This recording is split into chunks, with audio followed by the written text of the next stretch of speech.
আপনারা দেখছেন vocational TV. আপনাদের সাথে আমি রয়েছি মোহাম্মদ রাশেদ মোশাররফ, শিক্ষক নিবন্ধনধারী কারিগরি শিক্ষা ও trade instructor Itna Nurpur DD মাদ্রাসা ইটনা কিশোরগঞ্জ। সম্মানিত ভিউয়ার্স, আমার নিজ জেলা জামালপুর ও নিজ উপজেলা সরিষাবাড়ি উপজেলা। সম্মানিত ভিউয়ার্স, আজকের আলোচ্য বিষয় সহকারী শিক্ষক বনাম ট্রেড ইনস্ট্রাক্টর। সম্মানিত ভিউয়ার্স, অনেকেই সহকারী শিক্ষক এবং ট্রেড ইনস্ট্রাক্টর বিষয়টি বোঝেন না, তাদের জন্য আজকের এই ভিডিওটি এবং তাদের আলাদা কর্মপদ্ধতি সম্বন্ধে আলোচনা করব। সম্মানিত ভিউয়ার্স, সহকারী শিক্ষক তাদেরকে বলা হয় যারা শিক্ষক নিবন্ধন দিয়ে এমপিওভুক্ত সেকেন্ডারি অ্যান্ড হায়ার সেকেন্ডারি প্রতিষ্ঠানগুলোতে, অর্থাৎ 6 to 10 পর্যন্ত যে সকল প্রতিষ্ঠান রয়েছে, সেটি হইতে পারে মাদ্রাসা, হইতে পারে মাওসিভুক্ত প্রতিষ্ঠান বা স্কুল অ্যান্ড কলেজ, মানে 6 to 10 পর্যন্ত যারা পাঠদান করায়, যেমন সহকারী শিক্ষক বাংলা, সহকারী শিক্ষক ইংরেজি, সহকারী শিক্ষক সামাজিক বিজ্ঞান, সহকারী শিক্ষক ইসলাম শিক্ষা, এই সকল বিষয়ে যারা পাঠদান করে বা এই সকল প্রতিষ্ঠান যারা নিয়োজিত থাকে তাদেরকে সহকারী শিক্ষক বলা হয়। এখন এদের কাজ হলো সরাসরি পড়ানো, এরা কিন্তু হাতে কলমে কোনো বিষয় শিক্ষা দিবে না।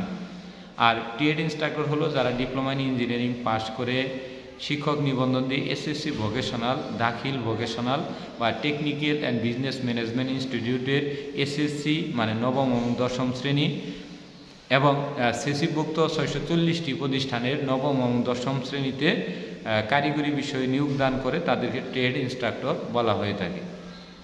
এবং ট্রেড ইনস্ট্রাক্টরদের কাজ হলো নবম দশম শ্রেণীতে তাদের ট্রেড বিষয়ে ক্লাস নেওয়া, যেমন আপনার প্রতিষ্ঠানের জেনারেল ইলেকট্রিক্যাল ওয়ার্কস এবং অ্যাপারেল ম্যানুফ্যাকচারিং বেসিক, যার বলা হয় টেক্সটাইল, বা আগের সাবজেক্টের নাম ছিল ড্রেস মেকিং। তো এই বিষয় কি তারা পড়াবে এবং হাতে কলমে সেলাই প্রশিক্ষণ শেখাবে। এবং ইলেকট্রিক্যাল হলে বাতি, সুইচ, ফ্যান, মোটর বাদাই এগুলো শেখাবে। এদেরকে বলা হয় হাতে কলমে যারা শিক্ষা দেয় এবং পড়ায় তাদেরকে বলা হয় ট্রেড ইনস্ট্রাক্টর। যারা শুধুমাত্র পড়ায়, মানে থিওরি পড়ায়, কোনো বাস্তব প্র্যাকটিক্যাল করে না, তারাই হলো সহকারী শিক্ষক। এখন এই সহকারী শিক্ষক এবং ট্রেড ইনস্ট্রাক্টরদের একটু পার্থক্য রয়েছে, সেটি হলো ভোকেশনাল শাখাও কিন্তু সহকারী শিক্ষক রয়েছে, তারাও সেম তাদের মতোই। আর ট্রেড ইনস্ট্রাক্টরদের বেতন গ্রেড হলো 10তম গ্রেড, যা 16,000 টাকা, এবং সহকারী শিক্ষকদের বিএড ছাড়া প্রাথমিক পর্যায়ে ঢুকতে গেলে তাদের গ্রেড হলো 11তম গ্রেড, 12,500 টাকা স্কেল। এই হলো মোটামুটি পার্থক্য। পরবর্তীতে তারা বিএড করে 2 বছরের একটি কোর্স রয়েছে, শিক্ষকতা পেশায় আসলে আপনারা জানতে পারবেন।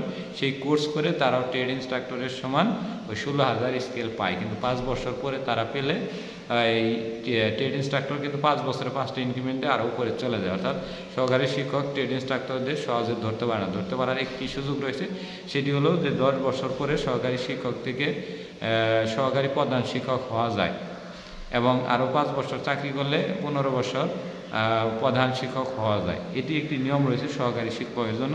তবে যারা মাদ্রাসায় চাকরি করবেন, মাদ্রাসায় প্রশাসনিক পদে জেনারেল পড়ুয়ারা কিন্তু যেতে পারবেন না, অর্থাৎ সহ সুপার এবং সুপার হতে পারবেন। এই হলো মোটামুটি সহকারী শিক্ষক বনাম ট্রেড ইনস্ট্রাক্টর একটু পার্থক্য। মানে ট্রেড ইনস্ট্রাক্টর পড়াশোনাও করাবে এবং হাতে কলমে প্রশিক্ষণও দিবে, এবং সহকারী শিক্ষকরা শুধুমাত্র 6 to 10 পর্যন্ত স্ব ট্রেডে বা স্ব সাবজেক্টে তারা পাঠদান করাবে।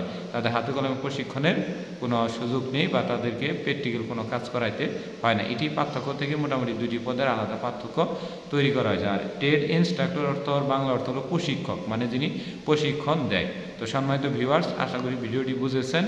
ধন্যবাদ সবাইকে।